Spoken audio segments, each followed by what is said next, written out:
Un hombre pobre regaló su último aliento de esperanza a la mujer que juró amarlo, pero ella lo dejó en la calle, despreciando sus manos callosas y sus bolsillos vacíos, asegurando que la miseria no era el futuro que ella merecía. Sin embargo, lo que sucedió años después, cuando el destino los puso frente a frente en un escenario completamente opuesto, te demostrará que la verdadera riqueza no se mide por lo que tienes en la mano, sino por la nobleza de tu espíritu. Esta es una historia sobre la redención, el trabajo duro y la justicia divina que pone a cada quien en su lugar. Quédate hasta el final, porque la lección de dignidad que este hombre le dio a quien lo traicionó cambiará tu forma de ver el valor de las personas. ¡Empecemos! En un pequeño pueblo, donde el polvo parece cubrir no solo las calles, sino también las esperanzas de quienes lo habitan, vivía Julián. Él era un hombre de hombros anchos y mirada serena, cuya vida se resumía en una jornada agotadora bajo el sol abrasador, trabajando tierras ajenas para llevar un pedazo de pan a la mesa. Julián no se quejaba de su suerte, pues creía que mientras tuviera salud y el amor de su esposa, Dalila, el mundo era un lugar habitable. Pero el amor, cuando no tiene raíces profundas en la virtud, se marchita ante el primer viento de escasez. Dalila era una mujer de una belleza que contrastaba con la humildad de su casa. Sus ojos siempre estaban puestos en las vitrinas de las tiendas que no podía costear y en los carruajes de los dueños de las haciendas que pasaban levantando polvo frente a su puerta de madera vieja. Ella no veía el sacrificio de Julián, solo veía las grietas en las paredes de adobe y el desgaste de sus propios vestidos. La insatisfacción de Dalila era un veneno que goteaba silenciosamente día tras día, llenando el hogar de un frío que ninguna manta podía mitigar. La tragedia de Julián comenzó una tarde de lluvia gris, de esas que parecen llorar por lo que está a punto de ocurrir. Al llegar a casa, con el cuerpo molido por el trabajo y los pies empapados, no encontró el aroma del café ni la calidez de un saludo. Encontró el vacío. Dalila se había marchado, dejando solo una nota que quemaba más que el fuego. No nací para ser la mujer de un peón. Me voy con alguien que sí puede darme la vida que merezco. No me busques porque tu pobreza me asfixia. En ese momento, el mundo de Julián se detuvo. El silencio de la casa era ensordecedor. Se sentó en el suelo, con la espalda apoyada y contra la puerta que ella acababa de cerrar para siempre, y sintió cómo la oscuridad lo envolvía. La desesperación no era solo por la falta de dinero, sino por la traición del alma. Julián pasó semanas sumido en una agonía que le impedía incluso cerrar los ojos, pues en la oscuridad de su mente volvía a ver el desprecio en la mirada de Dalila. El invierno de su alma fue cruel. Cada rincón de aquella pequeña choza le recordaba una promesa rota. Miraba la silla vacía donde ella solía sentarse a quejarse del hambre y el silencio le devolvía el eco de sus palabras hirientes. La soledad se convirtió en una presencia física, un peso en el pecho que le dificultaba la respiración. Se despertaba en medio de la noche, estirando la mano hacia el lado vacío de la cama solo para encontrarse con las sábanas frías y la realidad lacerante de que había sido desechado como un objeto sin valor. Sus días se volvieron una procesión de sombras. Salía a trabajar por inercia, con la mirada perdida en el suelo, sintiendo que cada golpe de azadón en la tierra era un golpe contra su propio corazón. El hambre física era real, a veces pasando 2 o 3 días con solo un mendrugo de pan rancio. Pero el hambre de propósito era lo que realmente lo estaba consumiendo. Se miraba las manos, llenas de llagas y suciedad, y se preguntaba si realmente Dalila tenía razón. ¿Era él acaso un error de la creación? ¿Un ser destinado a la miseria perpetua? La humillación pública no tardó en llegar. En el pueblo los comentarios eran como latigazos. Escuchaba las risas de los hombres en la cantina cuando pasaba cerca. Ahí va el que no pudo retener a su mujer por tener los bolsillos agujereados. Veía las miradas de lástima de las mujeres que se apartaban a su paso. La vergüenza se le pegaba a la piel como el sudor rancio. Una noche, desesperado, Julián se arrodilló sobre el suelo de tierra de su hogar, golpeando el suelo con sus puños hasta que sus nudillos sangraron. Gritó al cielo, preguntando por qué la honestidad se pagaba con dolor y por qué el amor era tan fácil de comprar con unas cuantas monedas de oro. En ese momento, Julián sintió que el motor de su voluntad se había apagado para siempre. Pensó en aceptar ese destino gris, en dejar de luchar contra la corriente y simplemente convertirse en un hombre errante, sin nombre y sin rumbo, dejando que el olvido lo consumiera por completo. La tentación de rendirse, de abandonar toda esperanza de dignidad y aceptar que el desprecio de Dalila era su única verdad, fue casi irresistible. Sentía que el hilo que lo unía a sus sueños era tan delgado que un solo suspiro de amargura bastaría para que se rindiera ante la mediocridad y la derrota definitiva. Pero fue precisamente en esa profundidad de su dolor donde algo cambió. Una madrugada, antes de que saliera el sol, mientras el frío calaba hasta sus huesos, Julián vio una pequeña planta naciendo a través de una grieta en el suelo de su cocina. Nadie la había regado, nadie la había cuidado, pero allí estaba, empujando la tierra seca con una fuerza inexplicable. Julián lloró, pero esta vez no fue de tristeza, sino de comprensión. Si esa pequeña semilla podía luchar contra la adversidad, él, un hombre creado a imagen de lo divino, no podía permitir que el desprecio de una mujer fuera su sentencia de muerte. Se levantó, se lavó la cara con el agua helada de un cubo y recogió lo poco que le quedaba. No se llevó recuerdos, se llevó su voluntad. Caminó días enteros, con los pies ampollados y el sol quemándole la nuca, cruzando valles y desiertos donde el hambre volvía a acecharlo. Durmió a la intemperie, temblando bajo las estrellas, escuchando el aullido de los lobos que le recordaban su propia soledad. Pero cada paso que daba era un paso lejos de la víctima que solía ser. Llegó finalmente a una región de haciendas inmensas, un lugar donde el trabajo no faltaba, pero la exigencia era brutal. Se presentó en el rancho San Judas, una propiedad famosa por la dureza de sus dueños. El capataz lo miró de arriba a abajo, viendo a un hombre harapiento y flaco. «Aquí no aceptamos mendigos», le dijo con desdén. Julián no bajó la mirada. «No soy un mendigo, soy el hombre que hará el trabajo que nadie más quiere hacer», respondió con una firmeza que sorprendió al capataz.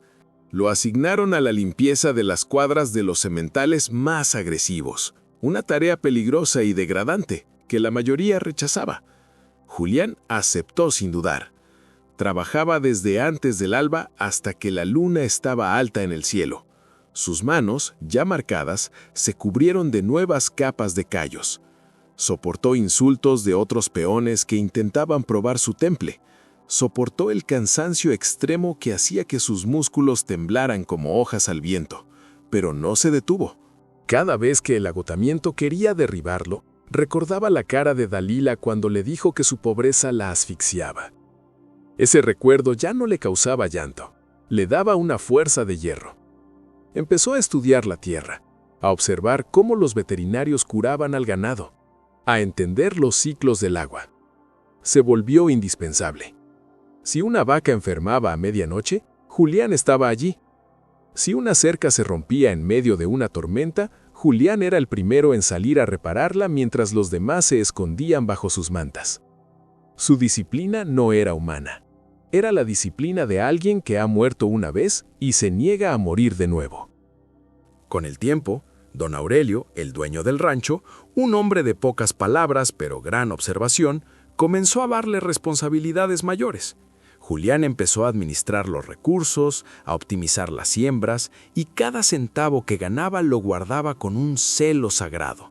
No gastaba en vicios, no buscaba distracción. Su única meta era la reconstrucción de su propia dignidad. Pasaron años de esfuerzo ininterrumpido. años donde la piel se le curtió y su mirada adquirió la profundidad de quien ha visto el abismo y ha regresado de él. Si esta historia te está llegando al corazón, escribe en los comentarios «Dios premia el esfuerzo». Y si disfrutas de esta historia, suscríbete. Eso permite que el video se muestre a muchas otras personas que, como tú, están buscando esa luz y dirección. Continuemos. La vida, que a veces parece injusta, tiene una forma de devolver lo que se siembra con sacrificio. Julián no solo se convirtió en el administrador general del rancho más grande de la región, sino que, gracias a su astucia y ahorro, comenzó a comprar tierras que otros consideraban improductivas. Él sabía que no hay tierra mala, sino manos perezosas. Con su esfuerzo, transformó desiertos en vergeles y pronto su nombre empezó a sonar con respeto en toda la provincia. No era el pobre Julián, era Don Julián, un hombre de palabra y de éxito. Construyó una hacienda propia, La Bendición. No era una construcción ostentosa para alimentar su ego, sino una estructura sólida, llena de luz, con grandes ventanales que dejaban entrar la vida que antes le había sido negada. Encontró el amor en una mujer llamada Carmen, la hija de un pequeño agricultor local, una mujer que lo conoció cuando él todavía estaba luchando, que vio la nobleza de su alma antes de ver el grosor de su billetera. Carmen no buscaba lujos, buscaba un hombre de honor, y juntos construyeron un hogar donde el respeto era el pan de cada día. Tuvieron hijos que crecieron corriendo por campos de trigo que su padre había sudado gota a gota. Un día, mientras el sol de la tarde teñía de oro los campos de la hacienda, una figura cansada y polvorienta apareció en la entrada. Era una mujer que caminaba con dificultad, arrastrando una maleta pequeña que parecía pesarle más de lo que sus fuerzas permitían. Julián, que estaba sentado en el porche bebiendo un café y observando la paz de su imperio, la reconoció de inmediato. Era Dalila. Pero no era la Dalila altanera y radiante que lo había abandonado. Era una mujer cuya belleza se había marchitado prematuramente bajo el peso de las malas decisiones y los excesos de aquellos a quienes eligió por su dinero. Su ropa era un intento desesperado por mantener una elegancia que ya no existía, y sus ojos estaban apagados por la derrota. Dalila se detuvo al pie de las escaleras, mirando la majestuosidad de la casa, los establos llenos de caballos finos, los graneros rebosantes. No podía creer que aquel hombre, a quien ella dejó en la miseria más absoluta, fuera el dueño de semejante paraíso. Se aclaró la garganta, intentando recuperar un poco de su antigua gracia, pero su voz salió rota. «Julián», dijo, y su voz temblaba como una cuerda a punto de romperse. «He oído hablar de ti en muchos lugares. No sabía que habías llegado tan lejos. Me alegra tanto que la vida te haya recompensado». Julián se levantó lentamente. Su presencia era imponente, no por la ropa que vestía, sino por la paz que emanaba. La miró sin ira, con una calma que a Dalila le dolió más que cualquier grito. «He sufrido mucho, Julián», continuó ella, dejando caer su maleta. «El hombre por el que te dejé me usó, me engañó y me dejó cuando se terminó mi juventud y su dinero. He pasado hambre, he pasado frío, he pensado en ti cada noche recordando lo bueno que eras conmigo. He vuelto porque me di cuenta de que cometí el error más grande de mi vida. Perdóname, permíteme demostrarte que puedo ser la esposa que mereces ahora que tienes todo esto». Julián bajó un escalón, acercándose lo suficiente para que ella pudiera ver la verdad en sus ojos. «Dalila», comenzó él con una voz profunda y pausada. «Cuando me dejaste en aquella choza, yo no era solo pobre de dinero, estaba roto de espíritu. Pasé meses preguntándome qué había de malo en mí para que la persona a la que le di mi vida me tirara a la basura por un poco de comodidad. En ese entonces, mi mayor riqueza era mi amor por ti, y tú lo despreciaste porque no brillaba como el oro». Las lágrimas rodaban por las mejillas de Dalila, mezclándose con el polvo de su rostro.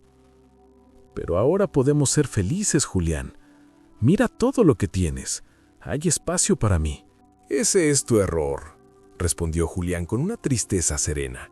Tú no quieres al hombre, tú quieres el resultado del sacrificio del hombre. Durante todos estos años, mientras yo enterraba mis manos en la tierra fría, mientras aguantaba el desprecio de los demás para levantar este lugar, tú no estuviste aquí. Cuando no había nada que comer, tú no estuviste para compartir el ayuno. Ahora que la mesa está servida, no puedes pretender un asiento. Julián señaló hacia el jardín donde se veía a Carmen jugando con sus hijos.